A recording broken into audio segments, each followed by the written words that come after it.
Multi కంపెనీలు వస్తే ఎంత రాకపోతే ఎంత, మన జేబులు నిండుతున్నాయి, మన ఖజానా నిండుతుంది, మన పర్సనల్ అకౌంట్లో నిండుతున్నాయి, చాలు. ఎంత సంపాదించాము అంటే 30-40 సంవత్సరాల సినిమాల్లో మా అన్నయ్య గారు సంపాదించిన దానికి 3 అంతలుగా ఈ 18 నెలల కాలంలో సంపాదించిన పవన్ కళ్యాణ్కి తెలుసు పొలిటికల్ పవర్ వాల్యూ ఏంటో. రోజుకి 5 కోట్ల రూపాయలు తీసుకొని 150 కోట్ల నుంచి ఇప్పుడు 200 కోట్ల రూపాయలకి నూతన సంవత్సరంలో మీ యొక్క ఇన్కమ్ రేట్ పెంచుకున్నారు చూసారా. ఆ ఇన్కమ్ రేట్ పెంచుకున్న రేటుకి సంబంధించినటువంటి వాల్యూ తెలుసు పవన్ కళ్యాణ్ గారికి, పవర్ యొక్క వాల్యూ ఏంటో. రాష్ట్ర ప్రజలకి మీరు ఇచ్చినటువంటి హామీలను నేను మళ్ళొక్కసారి గుర్తు చేస్తాను. తమ్ముడు జాబ్ క్యాలెండర్ నుంచి ఆల్రెడీ చెప్పా. ప్రతి సంవత్సరం జాబ్ క్యాలెండర్ విడుదల చేస్తాం. రికార్డ్ చేసుకో, డేట్ టైం రాసుకో. తెలుగుదేశం పార్టీ అధికారంలోకి వచ్చిన మొదటి సంవత్సరం అంటే 2025 జనవరి నాడు జాబ్ క్యాలెండర్ మేము ప్రకటిస్తాం. ఎన్ని ఉద్యోగాలు, ఎప్పుడు ఎగ్జామ్లు అవుతాయి, ఎప్పుడు ఇంటర్వ్యూలు అవుతాయి, ఎప్పుడు ఆఫర్ లెటర్ వస్తుంది, చాలా స్పష్టంగా జనవరి 1 2025 నేను ఇస్తాను. సో ప్రభుత్వం తమ్ముడు జాబ్ క్యాలెండర్ నుంచి ఆల్రెడీ చెప్పా. ప్రతి సంవత్సరం జాబ్ క్యాలెండర్ విడుదల చేస్తాం. రికార్డ్ చేసుకో, డేట్ టైం రాసుకో. తెలుగుదేశం పార్టీ అధికారంలోకి వచ్చిన మొదటి సంవత్సరం అంటే 2025 జనవరి నాడు జాబ్ క్యాలెండర్ మేము ప్రకటిస్తాం. ఎన్ని ఉద్యోగాలు, ఎప్పుడు ఎగ్జామ్లు అవుతాయి, ఎప్పుడు ఇంటర్వ్యూలు అవుతాయి, ఎప్పుడు ఆఫర్ లెటర్ వస్తుంది, చాలా. నేను అడుగుతున్నా గౌరవ ఐటీ మినిస్టర్ గారిని, ఏమన్నా కడుపుకి అన్నమేనా తినేది? మనం కడుపుకి అన్నమేనా తినేది? నారా లోకేష్ గారు, ఏమన్నా అర్థమవుతుందా? మనిషిగా పుట్టి తెల్ల చొక్కా ఒకటి వేసుకొని అమాయకంగా ఒక గడ్డం పెంచేసుకొని ఏమి తెలియని అమాయకులాగా స్వాతిముత్యం కమల్ హాసన్ లాగా నటిస్తే ఆ నటన ఎంతో కాలం నిలబడదు సార్. బహుశా జనవరి 1 ఇంకా వచ్చినట్టు లేదు. మీరు మీ యొక్క అనధికార పర్యటన నుంచి ముగించుకొని మీరు ఇంకా జనవరి 1వ తారీఖున జాబ్ క్యాలెండర్ విషయంలో ఇవ్వకపోతే చొక్కా పట్టుకొని అడగాల. గుర్తుపెట్టుకో తమ్ముళ్ళ.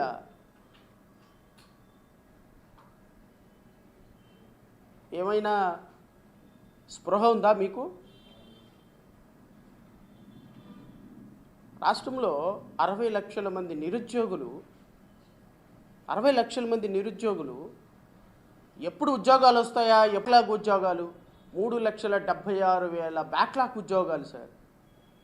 ఓన్లీ ఎస్సీ ఎస్టీలకు సంబంధించినటువంటి 3,76,000 బ్యాక్లాగ్ ఉద్యోగాలు. ఈరోజు ఎస్సీ ఎస్టీలు ఉద్యోగాలు లేక అలమటిస్తుంటే జాబ్ క్యాలెండర్ వేయరా? రమారామి 12 లక్షల ప్రభుత్వ ఉద్యోగాలు. ఈరోజు కేవలం మీరు ప్రభుత్వ ఉద్యోగాలు అంటే మీరందరూ అనుకుంటారు, రాష్ట్ర ప్రజలందరూ అనుకుంటారు, ఒక డిపార్ట్మెంట్లో ఒక జూనియర్ అసిస్టెంటు, ఒక సీనియర్ అసిస్టెంటు, ఒక సూపర్నెంటు ఒక డిపార్ట్మెంట్లో ఖాళీ అయితే,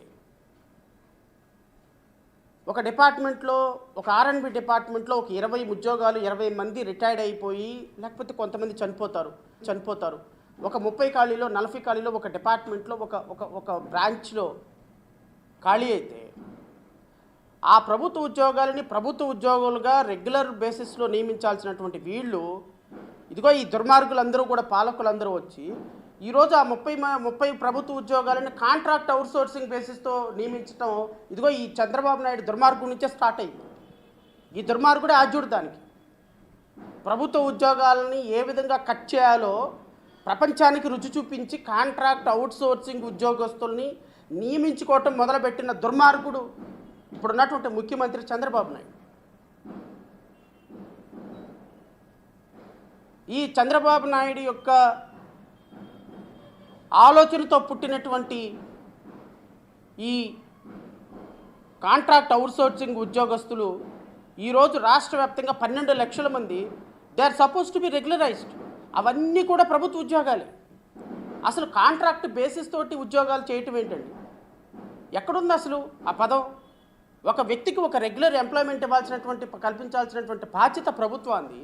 అలాంటి ప్రభుత్వం రిటైర్డ్ అయినటువంటి ఎంప్లాయీ స్థానంలో కాంట్రాక్ట్ లెక్చరర్లు నియమిస్తూ ఈరోజు 12 లక్షలు ప్రభుత్వ ఉద్యోగాలు ఖాళీలుగానే ఉన్నాయి. నేను అడుగుతున్నా నారా లోకేష్ని, నువ్వు ఎందుకు ఫిల్ చేయటం లేదు?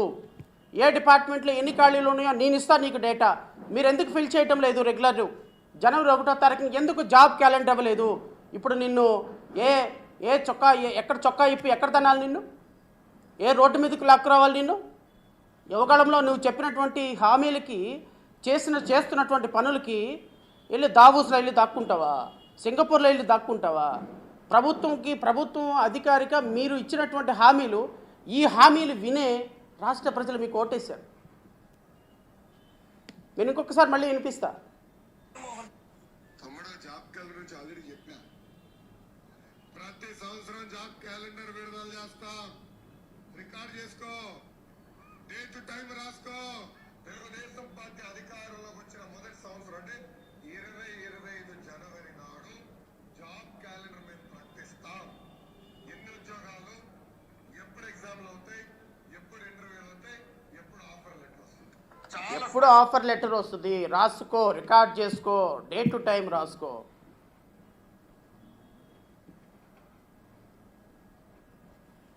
రెనా అని ఎంఎస్ నారాయణ ఒక క్యారెక్టర్ ఉంటుంది సినిమాలో. లోకేష్ మాటలు, లోకేష్ డైలాగులు వింటే ఆ ఎంఎస్ నారాయణ గారు, స్వర్గీయ ఎంఎస్ నారాయణ గుర్తొస్తాడు నాకు. ఆయన కూడా అంతే. పాపం అక్కడెక్కడో ఫ్యాక్షన్ ఊళ్ళో నుంచి పారిపోయి ఇటు వచ్చేస్తాడు. బన్నీలో డ్రాయర్లు అమ్ముకుంటూ ఉంటాడు. ఆయన ఎత్తుకుంటూ ఒక 10 మంది వస్తారు.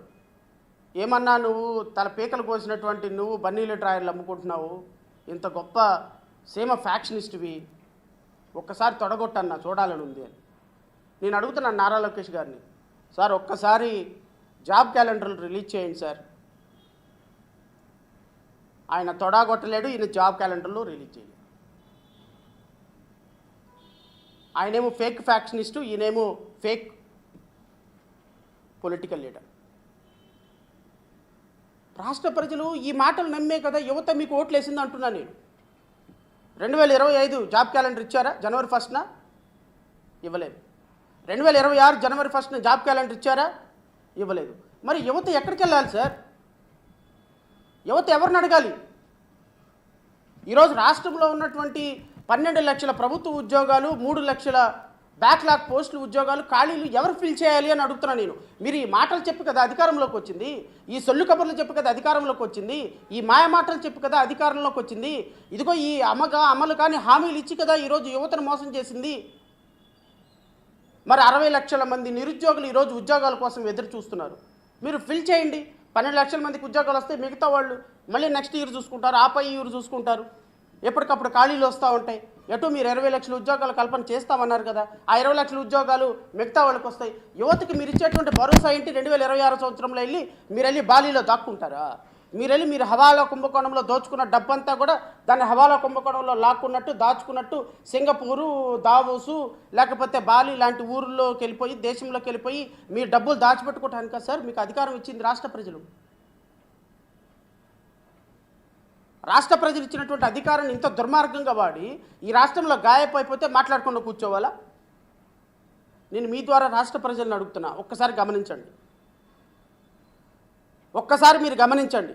వీళ్ళకున్నటువంటి మీడియా, వీళ్ళకున్నటువంటి ప్రింట్ అండ్ ఎలక్ట్రానిక్ మీడియా, వీళ్ళకున్నటువంటి యూట్యూబ్ ఛానల్స్, వీళ్ళు పంచి పోషించేటువంటి యూట్యూబ్ ఛానల్స్, వీళ్ళ వ్యవస్థ మొత్తాన్ని ఆక్రమించేసి అక్కడ ఏమీ లేని చోట అద్భుతాలు సృష్టిస్తున్నాడు ముఖ్యమంత్రి చంద్రబాబు నాయుడు అని చూపించేటువంటి ఒక అద్భుతమైనటువంటి రూపకల్పనతో ఏబిఎన్, TV5, మహా టీవీ అండ్ యూట్యూబ్ ఛానల్స్, నాకు తెలిసి ఒక 400-500 యూట్యూబ్ ఛానల్స్ పెట్టుకొని వీళ్ళు నెలకి 200 కోట్ల రూపాయలు, ఐఎమ్ ఆన్ రికార్డ్, నెలకి 200 కోట్ల రూపాయలతోటి సోషల్ మీడియాని, యూట్యూబ్ ఛానల్ని మేనేజ్ చేస్తూ, పత్రికల్ని మేనేజ్ చేస్తూ, రాష్ట్రంలో ఏ విధమైనటువంటి పెట్టుబడులు లేకపోయినా, రాష్ట్రంలో ఏ విధమైనటువంటి ఉపాధి కల్పన లేకపోయినా, సూపర్ 6 అమలు కాకపోయినా, నా రాజ్యం నామరాజ్యం, రేప్ చేస్తే మాట్లాడేవాళ్ళు లేడు, మర్డర్ చేస్తే అడిగేవాళ్ళు.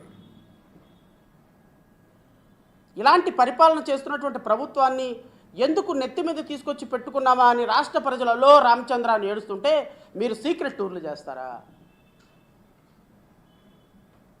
రాష్ట్ర ప్రజలకి మీరు భరోసా ఇవ్వాల్సినటువంటి బాధ్యత మీకు లేదా? జాబ్ క్యాలెండర్ గురించి నేను అష్యూరెన్స్ ఇచ్చాను, 1వ తారీఖు వస్తుంది, నేను ఇక్కడ కూర్చొని జాబ్ క్యాలెండర్ రిలీజ్ చేసి ఈ నిరుద్యోగుల పాలిట నేను ఈ రాష్ట్ర ప్రభుత్వం కమిట్మెంట్ తోటి ఉందని నిరూపించుకోవాల్సినటువంటి బాధ్యత మీకు లేదా నేను అడుగుతున్నాను. రాష్ట్ర ఐటీ శాఖ మంత్రిగా, అనధికారిక ముఖ్యమంత్రిగా మీరు ఈ రాష్ట్ర ప్రజల పట్ల మీరు ఎంత కమిట్మెంట్తో ఉండాల్సినటువంటి బాధ్యత మీకు లేదా నేను అడుగుతున్నాను. నేను ఇంకొక వీడియో చూపించిన తర్వాత వీళ్ళు ఈ దుర్మార్గులు చేసినటువంటి దాని మీద నేను ఆధారాలతో సహా మీ ముందుకు వస్తాను. ఇదే ప్రభుత్వంలో ఉప ముఖ్యమంత్రిగా ఉన్నటువంటి పవన్ కళ్యాణ్ ఆయన గురించి మాట్లాడకపోతే ప్రెస్ మీట్ కంప్లీట్ అవుతుంది. ఆయన గురించి మాట్లాడితీరాలి. ఎందుకు మాట్లాడితీరాలి అంటే ఈ దుర్మార్గులందరికంటే ఈ అలీబాబా 40 దొంగల్లో ప్రధానమైనటువంటి దొంగ ఇదిగో ఈ పవన్ కళ్యాణ్.